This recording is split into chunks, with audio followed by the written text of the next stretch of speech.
17 organisations ivoiriennes engagées dans la lutte pour les droits des femmes ont été accompagnées dans le cadre du fonds PISCA, lancé par l'ambassade de France en Côte d'Ivoire. Les associations et militantes jouent un rôle clé dans la lutte contre les violences basées sur le genre, la promotion des droits de santé sexuelle et reproductifs et l'autonomisation économique des femmes.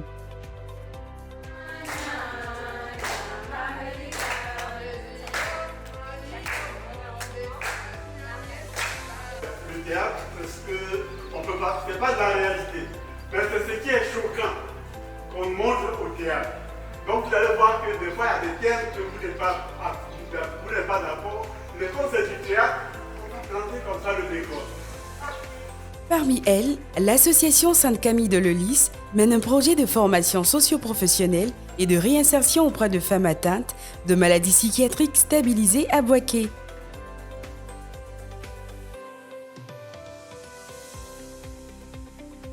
L'association Sainte-Camille de Lellis, c'est une association qui propose des soins en psychiatrie et qui aide à se réinsérer pour des personnes qui ont une maladie mentale.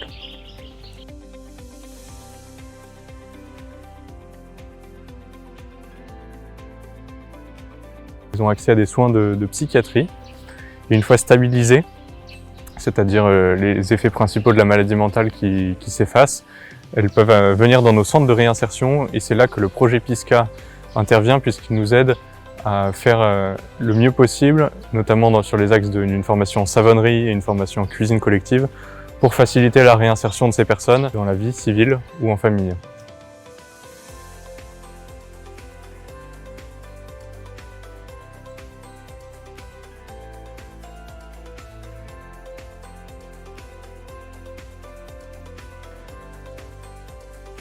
Dans le cadre du projet PISCA qui est mené ici à l'association Sainte-Camille, au centre de réinsertion des femmes, on veut vraiment aussi développer et valoriser les compétences psychosociales des femmes.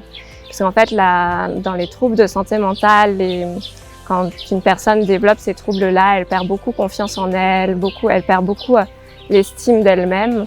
D'une part parce qu'elle est souvent rejetée, stigmatisée par la société. Et donc là, par exemple, on a mené une activité théâtre et danse. Tous les mercredis après-midi, les femmes répètent avec un prof de théâtre et de danse qui viennent du centre culturel Jacques Aka. Donc on a vraiment la chance de faire ce partenariat avec eux. Et voilà, en fait, c'est un moment joyeux où elles prennent confiance en elles, elles occupent l'espace, elles dansent. La voix est valorisée, donc c'est vraiment une belle opportunité pour elles et ça leur permet aussi elles vont faire la représentation au centre culturel, donc c'est pour déstigmatiser la santé mentale, donc accueillir tout public pour participer à cette pièce de théâtre et ouvrir un débat vraiment avec le public sur c'est quoi la santé mentale et comment on peut inclure les personnes qui traversent des troubles de santé mentale.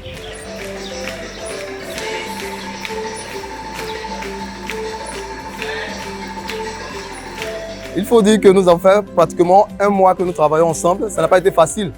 Mais comme ces personnes sont des personnes stigmatisées, on ne pensait pas que ces jeunes, ou bien ces femmes, ces dames, pouvaient nous donner vraiment un spectacle. Mais on a pu travailler, on a vu la progression. J'ai vu que ces personnes avaient besoin d'attention. Ils avaient besoin d'un moment de convivialité. La preuve, quand nous avons commencé à faire le théâtre, ils étaient quand même compressés. Mais au fur et à mesure, on a vu qu'il y a quelque chose qui dégageait.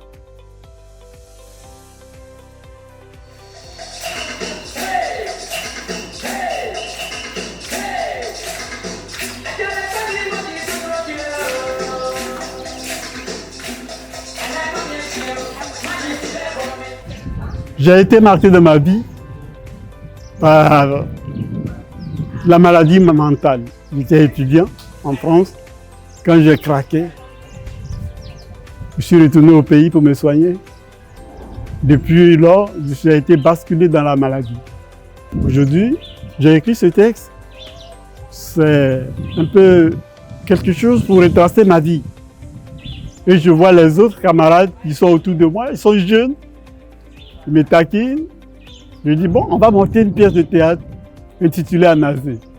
Anazé, c'est le mariage de tout, comme l'histoire du mariage. Je suis arrivé au centre ici depuis 2020. Ça fait 3 ans que je suis malade mental. Et ici, j'apprends la cuisine et la savonnerie. Ça peut me permettre d'être autonome. Sinon, je ne peux pas avec mon savon et mon pain.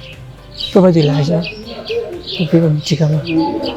C'est un bonheur pour nous de savoir que nos femmes, après cette formation, pourront avoir leur autonomie et retrouver ainsi leur dignité. Pour ce projet, sachez que ce n'est pas que nos malades, nos femmes stabilisées qui vont bénéficier de bienfaits de ce projet. Parce qu'a priori, l'association 5 Amis a été créée avec et pour les malades errants, c'est-à-dire les malades de la rue. Ceux-là qui ne savent plus d'où ils viennent, qui ils sont.